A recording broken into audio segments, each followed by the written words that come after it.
Hi to all. இன்றைக்கி நம்ம என்ன பார்க்க போகிறோம்னு பார்த்தீங்கன்னா, ஒரு மேஜிக் ட்ராயிங் புக் தான் பார்க்க போகிறோம். இதோட 2 வைப்ஸ் கொடுத்துருக்காங்க, 3 கலர் ஸ்கெட்சும் கொடுத்துருக்காங்க. இது ஒரு எரேசபிள் புக் செட். ஸோ நான் இப்போ வந்து எழுதியிருக்கேன் பாருங்கள்.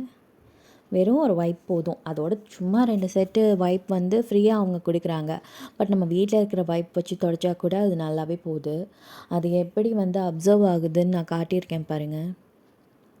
நல்லா அப்சர்வ் ஆகுது. அது அந்த தண்ணி ஒட்டிக்கும், இல்லை அது வந்து பிஞ்சு போயிடும், அந்த மாதிரி எந்த ஒரு கம்ப்ளைண்ட்டும் வரல. இது நான் கிட்டத்தட்ட 1 வீக்காக என் குழந்தைங்க யூஸ் பண்ணிகிட்ருக்காங்க. நானுமே யூஸ் பண்ணி பார்த்து காட்டியிருக்கேன் உங்களுக்கு. பாருங்கள், ஒட்டவே இல்லை. தண்ணி கூட அதுவாகவே ட்ரை ஆகிடுச்சு. இது வந்து ஒரு வெட் வைப் வச்சு தொடச்சதுனால அதுவே போயிடுச்சு. அவங்க கொடுத்த வைப் வச்சும் நான் தொடச்சி காட்டியிருக்கேன். நானுமே வெட் வைப் வச்சு தொடச்சி பார்த்தேன், நல்லாவே போயிடுச்சு. அதில் எந்த ஒரு இதுவும் இல்லை. ஸ்கெட்ச் இருந்துச்சுன்னா போதும். அவங்களே ஒரு 3 ஸ்கெட்ச் பென் கொடுத்துருக்காங்க. இதோட லிங்க் வேணா லிங்க்னு கமெண்ட் பண்ணுங்கள். நானே லிங்க் சென்ட் பண்ணுறேன். நெக்ஸ்ட் வீடியோவில் பார்க்கலாம்.